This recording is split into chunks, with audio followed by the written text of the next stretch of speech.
Thank you so much, Bruce and panelists. It was a really fascinating discussion we had. And now we're going to shift gears and move on to our next point in the program. And we're going to be having, our speaker will be Desmond Wheatley. Desmond, for those of you who don't know Desmond, he joined Envision Solar as a consultant in 2010, and then transitioned to serve as the company's CEO beginning in 2011, and has been chairman of the board since 2016. He has 2 decades of experience in international management, consulting in technology systems integration, energy management, communications, and renewable energy. And he was a founding partner in the international consulting practice of Crichton Hill, LLC. He is, since between 2000 to 2007, he held a variety of senior management positions in San Diego at the Kratos Defense and Security Solutions. And within the last 5 years, he's been president of Envision Solar as well, the largest independent security and energy management systems integrated in the U.S. We're very pleased to have him with us today. He has evaluated a number of different acquisition opportunities, conducted due diligence, and raised commitments of $500 million in debt and equity. So clearly a very accomplished businessman, and thrilled to have him here today. Thank you, Desmond.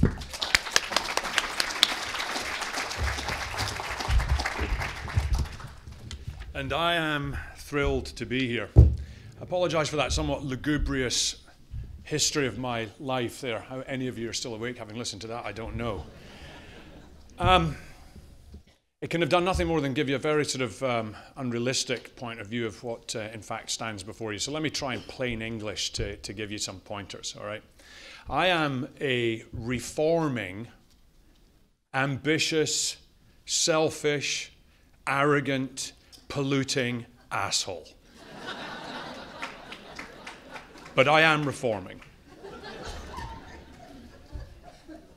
Through nothing more than an accident of birth, I have been blessed with health, almost boundless energy for things that I believe in, tremendous physical stamina, and perhaps sufficient intellectual capacity to overcome most of the obstacles that have been put in my path over the many years. Also through accident of birth, I am of a gender and ethnicity which has given me an incredibly unfair advantage over 95% of the other players of this game we call life.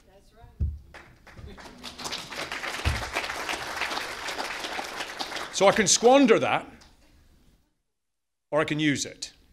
And I'm choosing to use it. I'm still ambitious, but my ambitions now are less selfish, I hope, and directed towards things which I hope will benefit others more than they benefit me. And that is why I'm here to speak to you today, I suppose. Thank you for inviting me. Part of being physically healthy and mentally capable, at least up to a point, you'll make your own decisions about that over the next 20 sort of minutes, is that these United States of America are a fantastic sort of petri dish for growth. This is often referred to as the greatest nation in the world, and in many ways it is, but it has great weaknesses too, and I certainly wouldn't want to be weak, intellectually incapacitated. I wouldn't want to be disabled or anything else here. Frankly, if you're seeking the best country in the world, if you're not sort of well endowed in those ways, you could find better places. But it is nevertheless a fantastic country, and it's a country which I now call home. I'm an immigrant. Immigrants, by the way, new Americans, are a bit like sort of ex-smokers, more annoying than the sort of original Americans. I'm also an ex-smoker. There's no end to the things I'm annoying about. And when I think about the United States of America, I like to look at history a little bit. One of the things that I'm so proud of this country and this nation and its history is that never in the history of mankind has there been a nation which has been more powerful and yet more benevolent in its use of that power. It's not to say that we haven't made mistakes, but you simply can't find another nation that matches the power, the raw financial and particularly military power of these United States, and yet which has used that power as benevolently. It doesn't exist in history. And that's something to be tremendously proud of. It's just a great nation. And I'll tell you what, before I move on, and the reason that the screen is black, they thought it was a mistake when I sent the slides up. There's something wrong with your presentation, the first screen's black. It's because I don't want to present something to you at the beginning of this. I want to ask you something. I want you to, as an audience, just throw out 2 or 3 things which this nation has done, which are just sort of without parallel in history and absolutely fantastic things we should be proud of. So shout at me. Man on the Moon, one of my personal favorites. The Marshall Plan. Saved Europe. Okay, you know, you're a fantastic, very bright audience. It usually takes me quite a long time to get there. But hopefully I can make this work. Charter for Human Rights, somebody said, yeah. A couple of other things that people often throw out is things like sort of emancipation from slavery and suffrage for women and all that. And I usually say, no, I won't have that, because actually undoing terrible things that we've done in the past is not something that we should be proud of. Thank you. How did you do that? Down. It's down. I was pressing up. So this is a magnificent picture here. And actually, it's a photograph of... Does anybody know who that is? It's hard to question, but especially with his mask on. That's a chap called Buzz Aldrin. I had the great honour to dine with Buzz Aldrin a few years ago. Imagine being next to anything, far less a human being, which has been on the moon. Buzz was, of course, the second man ever to walk on the moon. Just being close to him, I had to touch him. I had to touch this human being, this American who had walked on the moon. This was before the lunar missions, and this was Buzz becoming the first human being, not to walk in space, but to work in space. He was working out there, an American working in space. Could there be any more beautiful place to fly that flag than over that magnificent planet? He's floating above the Pacific Ocean, the most majestic body of water probably anywhere in the universe. Just an incredible person. Americans did this. Sometimes I can't get over it. It brings tears to my eyes, actually, when I think about it. And then to go on and walk on the moon and to do all the other great things. And as Kennedy said, to do these things not because they're easy, but because they're difficult. Americans are capable of the most incredible things when they put their minds to it. Omaha Beach, June 6, 1944. Somebody said liberating Europe or whatever else it was. These boys in this landing craft knew nothing of politics and very little of geography, very little history. And yet, they believed firmly in what they were doing. They believed it was so important to rid Europe and the rest of the world, frankly, of this dark tyranny, that they were prepared to risk their lives, and many of them lost their lives doing it. And to do that without hope of personal profit, to do that without hope of any personal benefit, to do it for the buddy beside you and for the nation that you believed in and for the ideals of freedom and knocking tyranny on the head, it's magnificent. It's just magnificent and something that we should be tremendously proud. I'm a European, as you no doubt gathered from my funny accent. Sometimes have a translator of these things. I can't tell you, I was brought up in post-war Europe. The war was very, very close to our homes. There was a burned out Heinkel on a hillside near the village where I lived. Everybody in the neighbourhood had a piece of it in their garage. It wasn't some far-off, odd thing to us. It was very, very near and dear to our hearts. And I can tell you that Europeans, at least the ones that I knew, loved Americans for the role that they played in it. They used to say oversexed, overpaid, and over here. But nevertheless, everybody was very, very full of love for what Americans have done. And I think that many of you who travel to Europe will find that a lot of that love still exists, frankly, especially amongst people who are old enough to remember. I'm not old enough to remember the war, but I'm certainly old enough to remember the post-war years. So this is just another magnificent instance of where America has selflessly, and yes, were there dark under reasons and so on and so forth? No doubt some of them existed, but the truth of the matter is the average American, the average boy in that landing craft had no part in that. They were just doing what they believed was right. And so when I look at these instances, walking on the moon, liberating Europe, the war in Asia and everything else, it's tempting sometimes to feel as though perhaps we've seen, as Churchill said, our finest hour. It's tempting to feel that perhaps that was the greatest generation and that we've peaked. I hope not. But it is tempting. And sometimes, when we look at the way things are handled today and the things that people feel are important and the things that we're arguing and squabbling over and all that sort of stuff, it's pretty hard to rise to the magnitude of these things anymore. However, I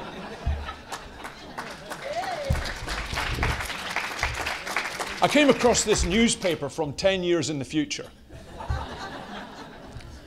So obviously there won't be newspapers 10 years in the future. There hardly are today. And I know that it is a cardinal sin to read from slides during these things. And I promised often in the past that I would never do such a thing. But I cannot resist reading some of this newspaper. You'll notice it's called the Not Alternative Facts newspaper. Most of you will know there's no such thing as an alternative fact. And it's dated 10 years hence. And this is perhaps overly optimistic, but there have been other great times in your history when people have chosen a decade to do something seemingly impossible, and we as a nation have pulled it off. So damn it, 10 years is good enough if we put our mind to it.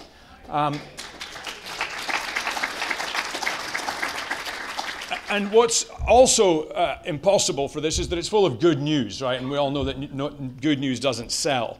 But look at some of the things that have happened here. The sustainability transition is complete. In a report from the White House, President Sheila Obademi has announced that US transition to sustainability is complete. We're clearly making much better decisions in our leaders, or choices in leaders in the future. Female, with a name like Obademi, I think, what is that, Nigerian, more than likely, yeah. And, well, enough said about who we have. Record growth. The Federal Reserve reports today that the US is leading a period of unprecedented global growth. The last nuclear missile scrap. Why is there unprecedented global growth? Because we're not, the diversion of funds from destructive and unsustainable practices has placed the US in the top of the growth charts globally and leading. I, for one, want to see another century of US leadership. Not because everything's perfect, but I want to see another century of US leadership because the choices are unattractive to me.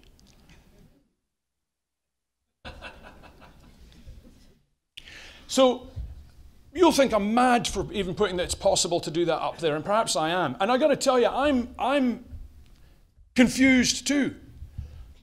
I had dinner with my wife some months ago, and during the course of it, she said to me, "I don't know what it is with you. Everything's always either fantastic or terrible." And I said, "I'm glad you understand."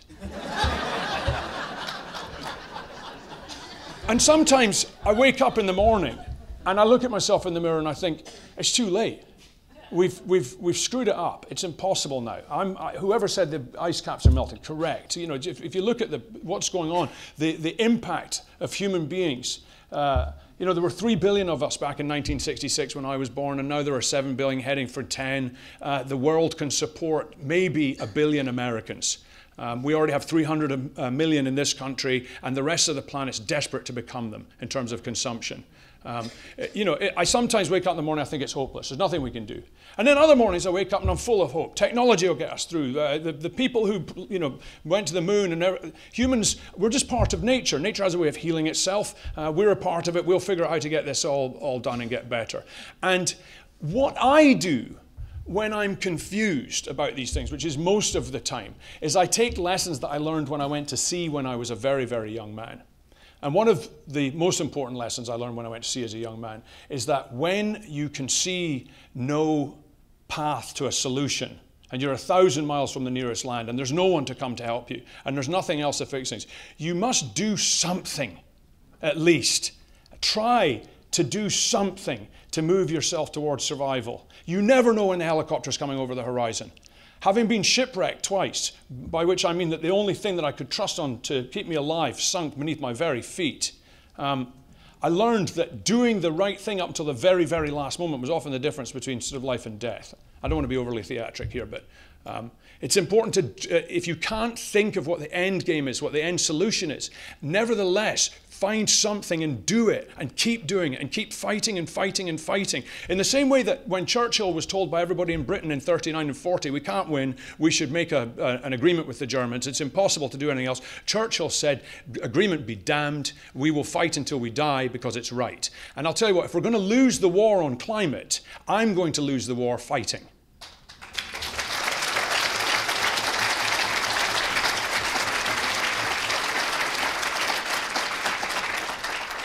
And so with that, remember back to what I said at the beginning, that I'm a arrogant, polluting asshole, but reforming.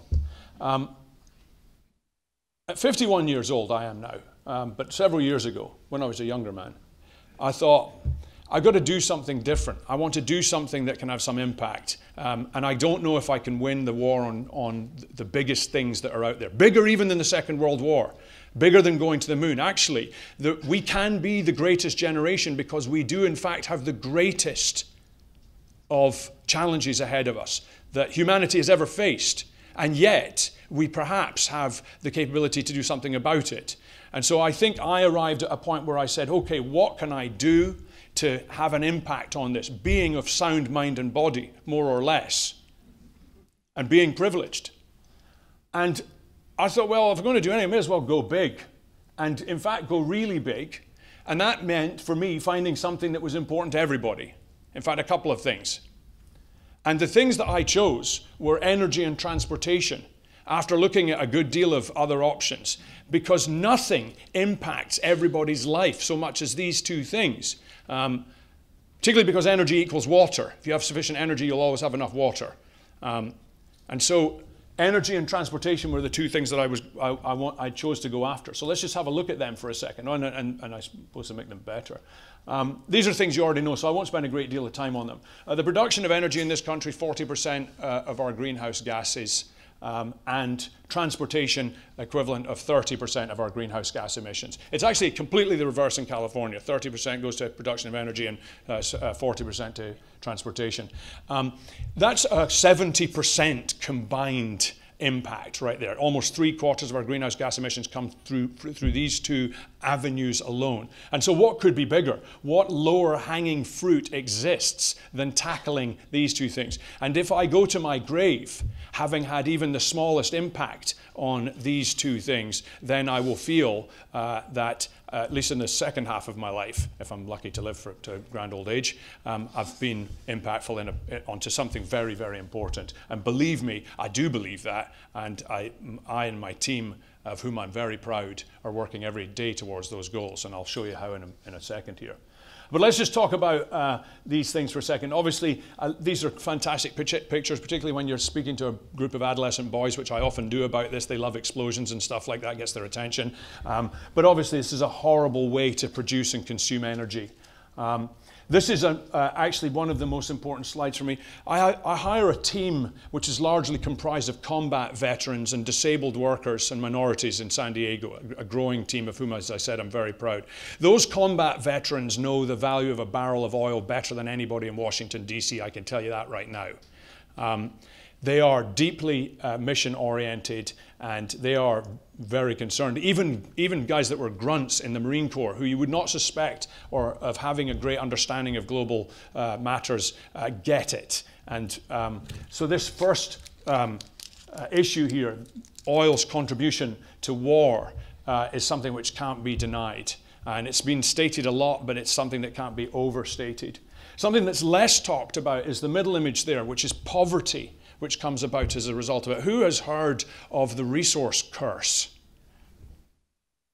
Yeah, extraordinarily, nations which are rich in resources are often very, very poor in all but the hands of a very, very few people. Terrible, terrible poverty. In fact, of the 50 resource-rich nations in the world, 30 of them have some of the highest levels of poverty and, what's the word I'm looking for? Never mind, I'll come back to it. corruption and inequality was the word I was looking for. All of these things that are so antithetical to the American point of view and to the American way of life. And yet, many of them are great allies because of our addiction to what I think it was Venezuela's oil minister referred to as the devil's excrement. So poverty. When you fill up your gas tank, just recognize that you are contributing to warfare and contributing to poverty in the most horribly un-American ways. I lived and worked in Saudi. I did things over there I'm not proud of. I supported regimes that I wish I hadn't supported. While I was there were a couple of beheadings. A couple of women were stoned to death for infidelity, which is a multisyllabic word to describe rape in that country, I believe. Our greatest ally in the region, fourth or fifth largest military budget in the world, all of that money coming out of our gas tanks. Okay? There's no other way of putting it. Who knows what the flag all the way on the left is? ISIS. ISIS, only the richest and best funded terrorist organization the world has ever known by a very, very, very long shot. Where did they get all their money? Oil out of our gas tanks. So we support our military and we frown upon the terrorists and we're horrified by their activities and we spend trillions going after them, and at the same time we fund every single thing they do.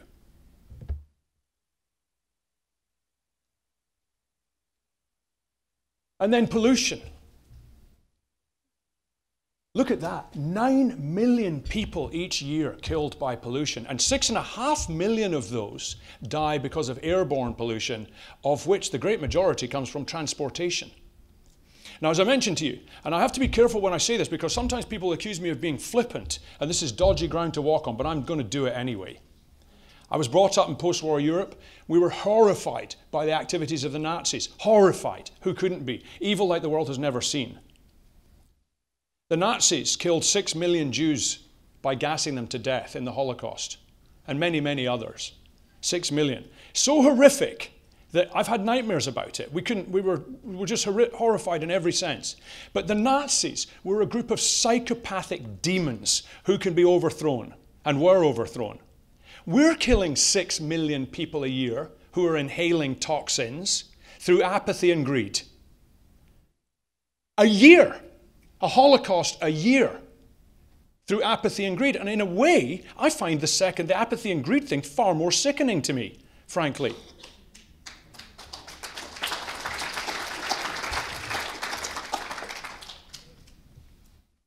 But there's a great answer to this. And this goes back to doing something, right? The simple fact of the matter is the electrification of transportation is absolutely the lowest hanging fruit facing us today in the developed world. Without a doubt, just getting off carbon fuels for vehicles gives us a massive leg up. It solves the geopolitical problems that we get with that devil's excrement. It solves the war fighting requirements because we can get the energy where we are. And it solves the pollution problems. It solves the resource problems. I mean, it's so easy and it's so obvious. And the great thing is the technology is here and exists today. You don't have to be a rich chap living in Rancho Santa Fe driving a Tesla to take advantage of this, right? I'm a okay off chap living in Rancho Santa Fe, but I drive a Bolt. A Chevrolet Bolt. A Chevrolet Bolt is the laptop of cars, in my view. In fact, it's cheap, it works really well. After incentives, and I support those incentives. I support government incentives for the right type of infrastructure and moving forward. God knows the oil industry gets a hell of a lot more money from the government, from federal taxes, than anybody in renewables or the electrification of transportation does. We spend $50 billion a year defending the Straits of Hormuz. Why? So we can maintain low and stable oil prices coming through the Straits of Hormuz. Anybody been to the Straits of Hormuz? Don't go there on holiday. There is nothing to see there except tankers. $50 billion a year we spend defending them going through there. That was fine in the old days when we used to be the largest importer of oil through the Straits of Hormuz. Who is today?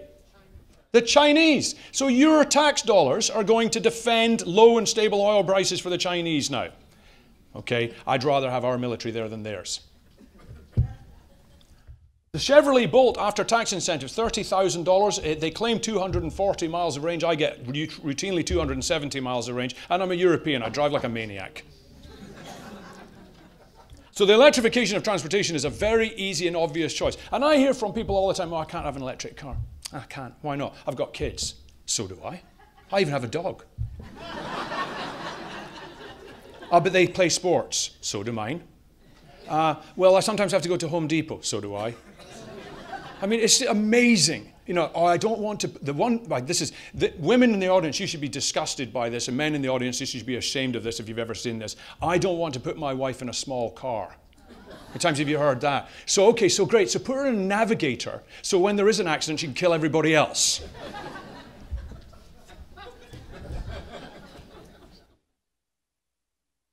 So the electrification of transportation is great because it wipes out that 30% of greenhouse gas emissions that were over there with transportation, but it doesn't do anything about the production of electricity. That's something else that we've got to sort out. And now I'm going to shamelessly plug my company's products. This is called an EV ARC, Electric Vehicle Autonomous Renewable Charger. This is what we do. This is our mission. We manufacture these things, and we've deployed them in 12 states and 4 nations so far. New York City is our biggest customer. New York PD, NYPD, driving on sunshine today thanks to the products invented and manufactured in San Diego, California. Yes! I'll come back to it in a second here. Drive on sunshine, thrive on sunshine. And actually, we put a little emergency power panel in there too, so that when there's a grid failure, which happens all too often, first responders can take power off it. So we now say drive on sunshine, thrive on sunshine, and survive on sunshine. So that's mission accomplished. Remember when George Bush said mission accomplished and it wasn't really? This really is. So let's just quickly talk about power. That's a graph of the US power grid. It's the largest machine ever built by man. Magnificent accomplishment, but 100 years old and a little out of date nowadays. Do you know that this is one of the greatest vulnerabilities facing this nation today, the US power grid? You don't need to bomb the United States into submission. All you need to do is turn off 11 substations. Perfect substations like that, cascading dominoes effect, you can make the whole country go black. And if you knock out one of the 2 companies that builds the transformers that would be needed to repair that, you can sustain that blackness for 12 to 18 months. And your own Congress did a little study, and they came up with some rather disturbing facts. I'm sorry to ruin your afternoon, but they said that with 18 months of blackout, 99% of all of you and me will perish. Yeah, 99%. And it's easy to see why, right? I mean, the first thing you do is all start shooting at each other, right? to get whatever groceries are left on the shelf before they perish. And then there's no food, there's no cell phones, there's no hospitals, there's no doctor, there's nothing at all, no communications, nothing. Right? I doubt it'll take 18 months. So it's pretty vulnerable. And the thing is, we're not the only ones that know that. We're vulnerable to weather conditions, but we're also vulnerable to terrorism. Terror, that big T word that everybody's so keen on talking about. We worry about whether or not someone's going to drive a bus into somebody on the London Bridge, which is horrible. Or stab somebody, which is horrible. I get all of that. But listen, if they turn the power off, then we have a serious problem on our hands. Or nefarious nation states. There are, take your pick, that can easily, not easily, but easily enough turn the power off. And you don't need to hack into the computer systems or anything like that. Just drive a big rig into 11 of those substations and its currents. And don't worry, I'm not disclosing some fantastic national secret. This is a well-known fact by anybody who's in the business. We're not doing very much about it because, as Churchill said, Americans will always do the right thing, but not until they've exhausted every other possibility. So the power grid, I talked a little bit about vulnerability. The picture on the left is a Metcalfe substation. Anybody ever heard of Metcalfe substation? 2 or 3 years ago, it's up in Silicon Valley. 2 or 3 years ago, 1 or more people with a deer stalking rifle. There's another nice sport. What did the deer ever do to you? At any rate, with a deer stalking rifle, fired a few rounds into the substation, knocked the substation off, and they've never been caught. It was well planned, they know that, they can see how they set themselves up and all that sort of stuff. But they knocked the substation out with a rifle, and they've never been caught. No one knew who did it or why. So 11 of those, and you turn all the lights off in the country. It's not difficult to do it. And then, of course, the other great thing about power, as we've already discussed, is it takes a lot of energy it takes a lot of carbon fuel to produce it. About 70% of the electricity we consume in this country is carbon-based. Some people say to me, well, what about nuclear? Nuclear is a great idea. No, it isn't. It isn't a good idea. Nuclear loves telling you that it can sell 7 cents a kilowatt hour electricity. The Germans, who are not given to sort of wild fantasy, I've said a lot of nasty things about the Germans today. I must correct this by saying this. I think the Germans did the best job of going from absolutely the worst behaved people on the planet in the 20th century to being absolutely the best behaved people on the planet in the 20th century. So, yes, indeed. Bravo. Angela Merkel. See what happens when you put a woman in charge. I know my audience. Anyway, the Germans did a study. They asked who insures nuclear power plants. Do any of you know who insures nuclear power plants? You do. That's right. You and your next door neighbors do. And after a great deal of sort of arithmetic and calculations and all that sort of stuff, they figured out what the true cost per kilowatt hour is once you factor in the costs of insuring, which no insurance company in the right mind would do, of course, because can you imagine cleaning that mess up? And it's certainly north of $4 a kilowatt hour. $4 a kilowatt hour. Not a sustainable business. Okay, not unless you're paying for it. And I am.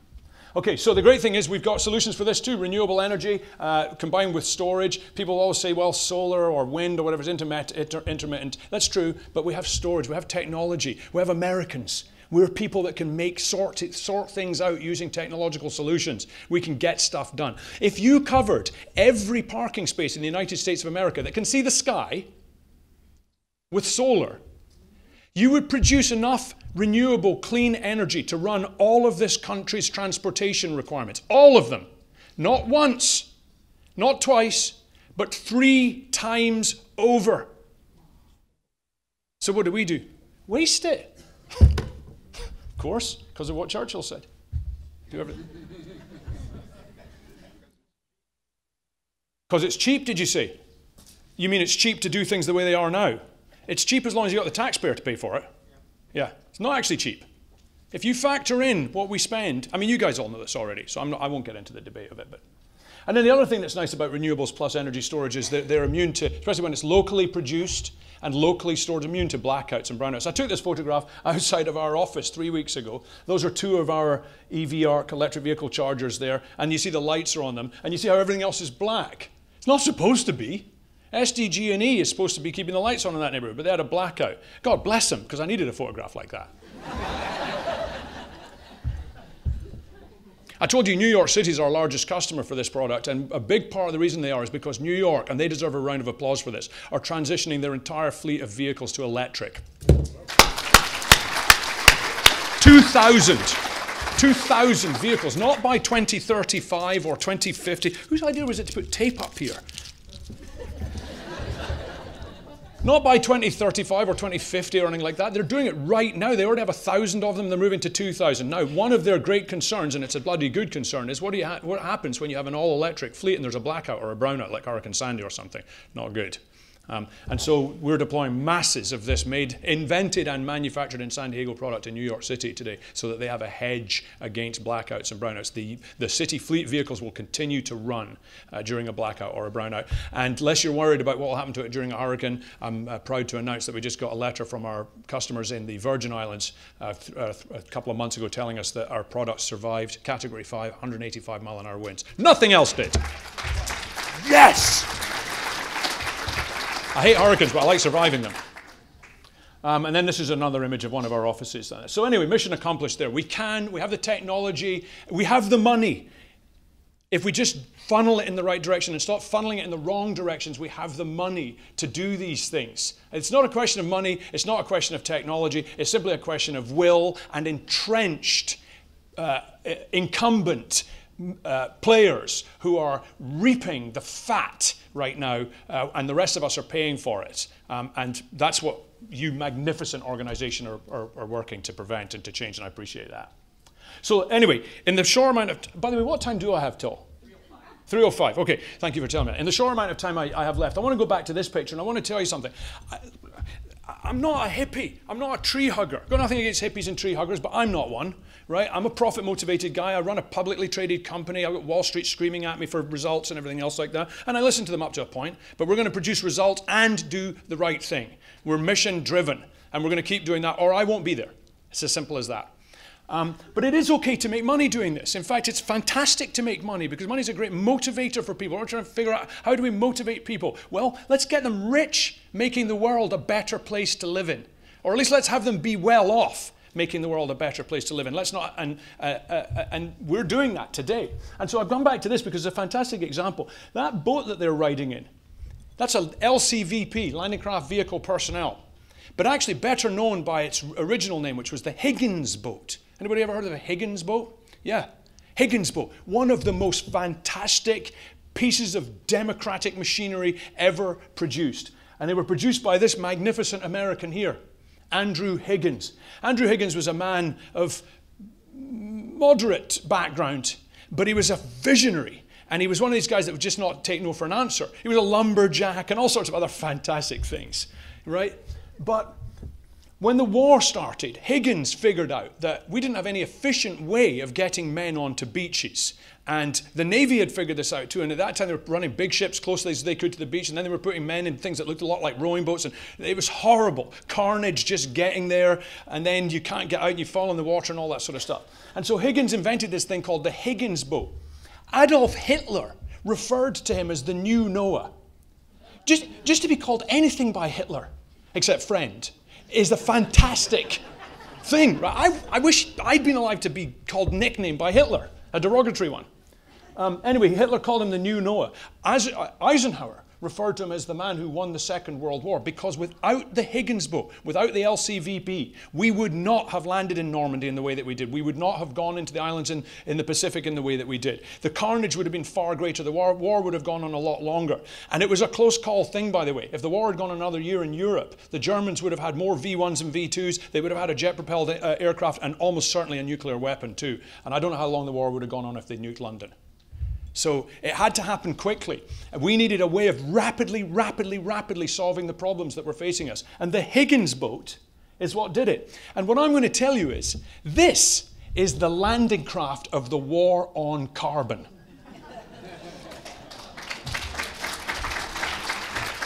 I do not claim to be any Andrew Higgins. But this is the landing craft of the war on carbon, because in order to get to an electrified transportation fleet, we're going to have masses of charging infrastructure. Governor Brown, God bless him, what a fantastic leader, has come up with a goal of having 5 million electric vehicles on the road by 2030. I don't care about the rest of his politics. If that's all he does, that's good enough. Okay? He's also said he wants 250,000 electric vehicle charging stations in the ground by 2025. We have to have the infrastructure, otherwise you can't drive an electric vehicle. Okay, just like we have gas stations today. Internal combustion engine vehicles will be useless without gas stations. So we have to have the infrastructure. Now, 2025 and 250,000 charging stations means 40,000+ charging stations a year. Just follow through with the arithmetic with me here. To date, the industry over the last decade has installed about 16,000. Sounds like a plan to fail to me. Why? Because it takes an average of 12 to 18 months to install an electric vehicle charger when you connect it to the electric grid. And that's because of planning and permitting and digging trenches and pouring concrete and doing grid upgrades and transformer upgrades and all this other rubbish. Okay? And then when you do that, no one has any plan for the incredible impact on the grid that will come along afterwards, right? The reason we have blackouts and brownouts is because of just too much use, too much capacity, or rather not enough capacity and too much load. When you put another 10, 20, 5 million electric vehicles on the road, each electric vehicle is like a single family residence in terms of its load on the grid, okay? There's no plan for it, none at all right? So we need a far faster way of doing this. We need a landing craft. We deploy this thing, not in 18 months, but in 8 minutes. 8 minutes. It arrives on a specialized hydraulic trailer. It's dropped off by a single human being. The person drives away. And unlike children's toys at Christmas, it comes with full batteries. It charges day or night, it charges through inclement weather, and it takes nothing but solar energy and puts it in a car. And it puts about 225 electric miles in vehicles in a day. The average American drives 36.9 miles, but their vehicle drives 31.7 miles. It took me a while to figure that out, but I suppose some of them are taxi drivers or truck drivers or something. I don't know why people drive more than cars do. At any rate, 31 miles what the average American sedan drives. We put about 225 miles a day out of a single parking space from nothing but solar energy. Do the arithmetic. Okay? 8 out of 10 commuters require less than 12 miles to get home from their place of work.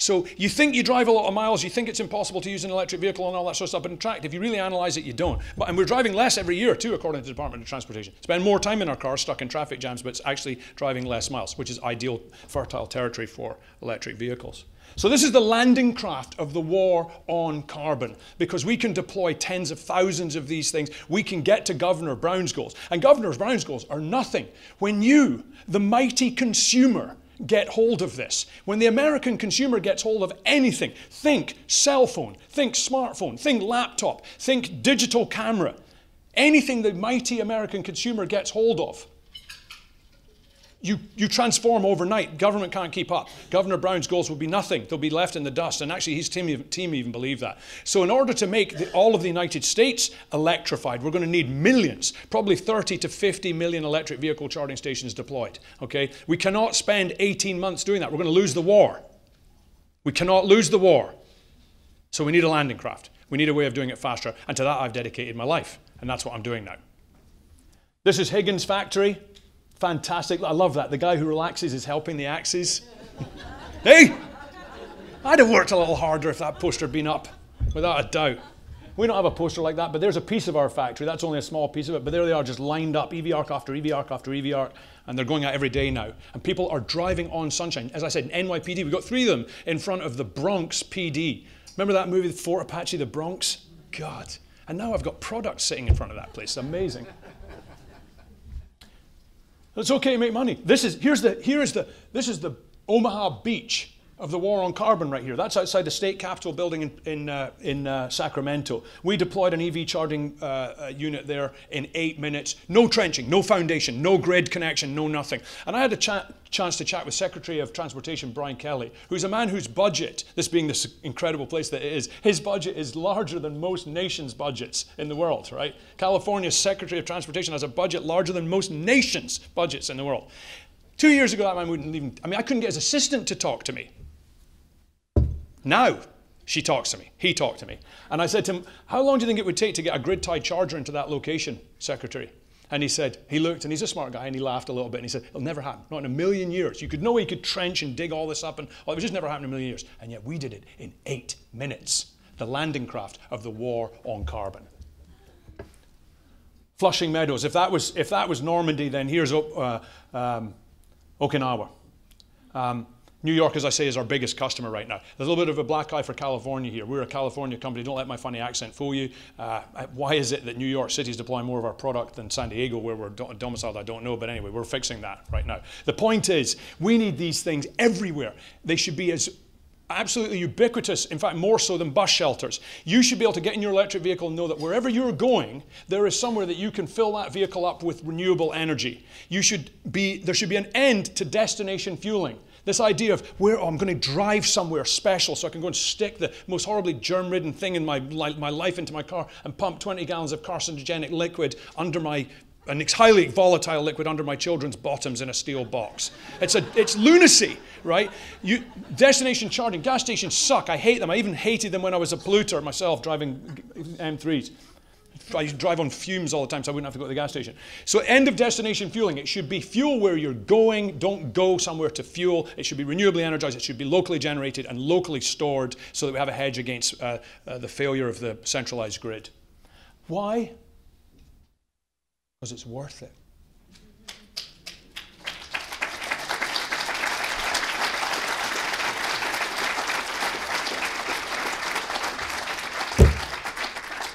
That's all from me, folks. Thank you.